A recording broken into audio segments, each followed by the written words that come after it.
Good morning, good afternoon, good evening, good night. Good whatever freaking time it is that you happen to be watching this video, because we have a lot of fun stuff to get into. We have one more full trading week in the month of September, and as of right now, things are looking pretty freaking good. We just hit new all-time highs once again across the board. And in this video, I want to be very quickly breaking down why we just hit all-time highs, but most importantly, I want to prepare all of you of what you should be paying attention to next. Yes, we'll be very quickly talking about the overall market, but I have a list of 2, 3, 4, 5 different individual tickers that are primed for a phenomenal breakout.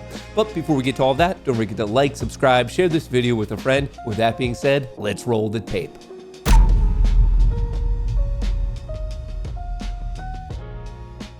When the closing bell on Friday, September the 19th, officially went dingity ding ding ding, here was the headline. Dow and S&P 500 closed at fresh records, log big gains for the week after Fed rate cut. So across the board, things are looking pretty good. S&P 500, new all-time high, year-to-date gain almost 13%. Same thing on the NASDAQ, new all-time high, year-to-date gain 16.5%. Looking at the Russell, the small cap sector, phenomenal. Once again, a new all-time high. And in fact, generally I'm like, oh, this is a little bit of a caveat. No, this is officially a new all-time high in the small cap sector. Bitcoin, pretty close to the all-time high, but not quite there. Still on the year, up about 24%. So across the board, things are looking really, really good. As that headline alluded to, we got a rate cut on Wednesday, 25 bips, a little bit of a dovish tone from the Fed, and pretty good expectations moving forward in terms of unemployment and even GDP raising that. Also, I want to remind you that that all went down on Wednesday, but on Friday, we had quadruple witching, and obviously with all that volatility, we had quite swings. We popped, we dropped, and then we popped again. Once again, this was the high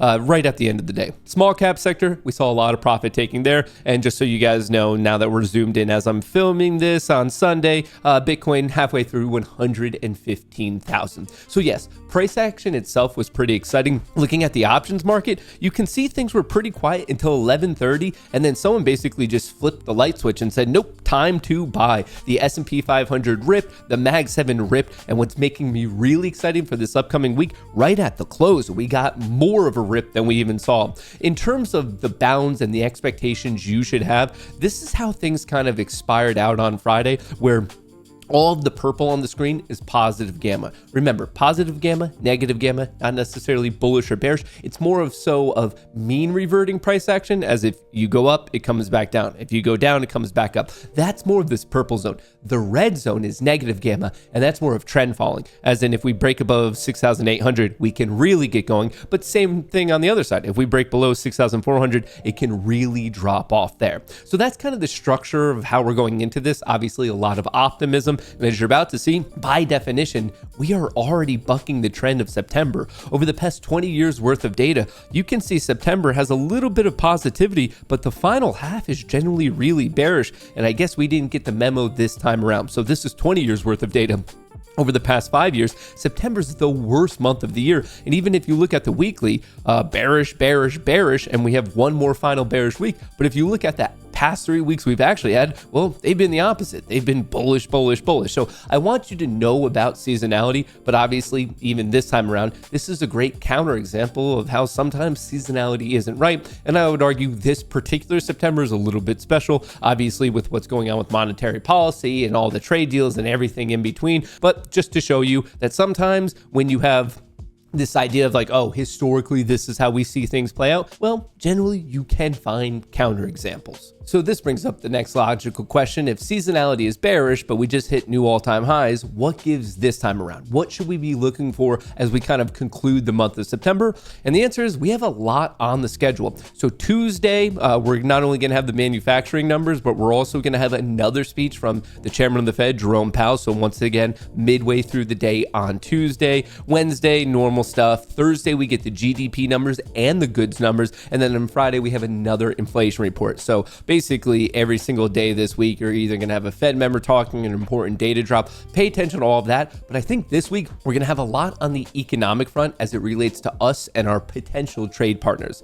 Trump and Xi make progress on TikTok deal, but more work remains. As this is starting to develop, there is some optimism. Potential TikTok deal boosts the ByteDance valuation as investor confidence grows. But with that, we're also getting some interesting details. White House says TikTok's algorithm and data will be controlled by America in the New Deal. And also most recently, we're hearing Trump says Murdochs are potential TikTok deal partners. The reason I'm bringing this up is, hey, if you care about TikTok, maybe you want to make a play here because obviously the Murdochs are involved.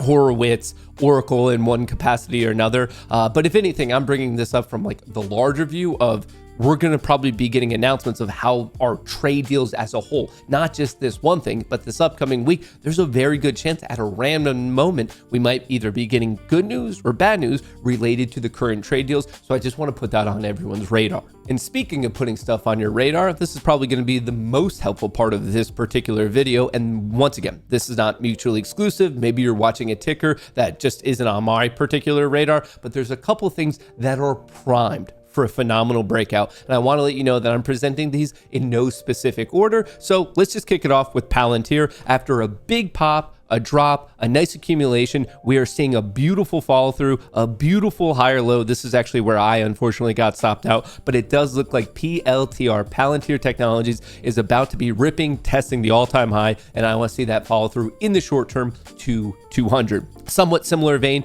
Tesla. After a pop, a drop, a big, even bigger form of accumulation, we got the breakout, we got a bit of a follow through, and the question is this current consolidation going to lead to another follow through? I would love to see that break of 440 and then setting us up about 465 and then past that, and this would be a little bit farther out. We might be talking about a new all-time high.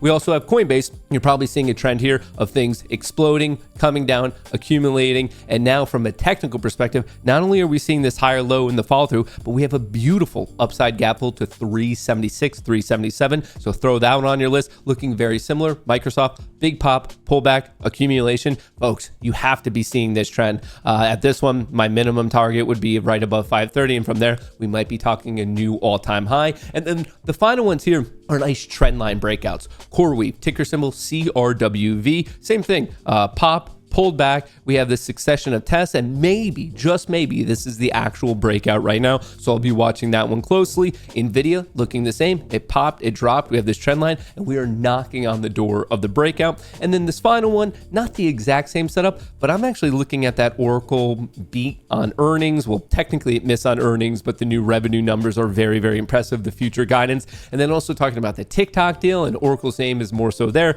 Now Larry Ellison is the most rich man allegedly in the world, and now I'm seeing a little bit of a potential double bottom right here, so minimal risk if we get this breakout 320, we might be talking back to 345. So another one, once again, these are no promises or guarantees. These are all just a couple tickers that are looking mighty fine in terms of a bullish continuation, minimal risk, and I'm just waiting for those follow through. So these are ones that I'm personally watching this upcoming week. And of course, as things change, the list might grow, it might shrink, I don't know, but I would love to hear from you in a comment below. These are the ones that I'm looking at, but maybe you see something that's even better, which is exactly why I would love to hear from you in a comment below. Of course, these are just my own thoughts and opinions, so if you have any questions, feel free to ask. But one final thing before I let you go, don't forget to sign up for the newsletter. Every single weekend, it's 100% free. Your email inbox, you're going to get a breakdown of what's going on in the market, a little cheat sheet for the upcoming earnings, a cheat sheet for all the major macroeconomic events, and then I would argue most useful is the seasonality of each trading day. So you can see Monday a bit more bearish, Tuesday a bit more bearish, Wednesday leaning bearish, Thursday neutral, and Friday leaning a little bit bullish. So it seems like this particular upcoming week, we start out bearish, and by the end, we start to point a little bit more bullish. Once again, none of it's a guarantee. It's just how things have played out historically, and you can get it for absolutely free. That's what I have for you. I hope you had a great week last week, a lot of money-making opportunities, and fingers crossed for an exciting week ahead. I appreciate all the good vibes. I'll catch you in the next one. Peace.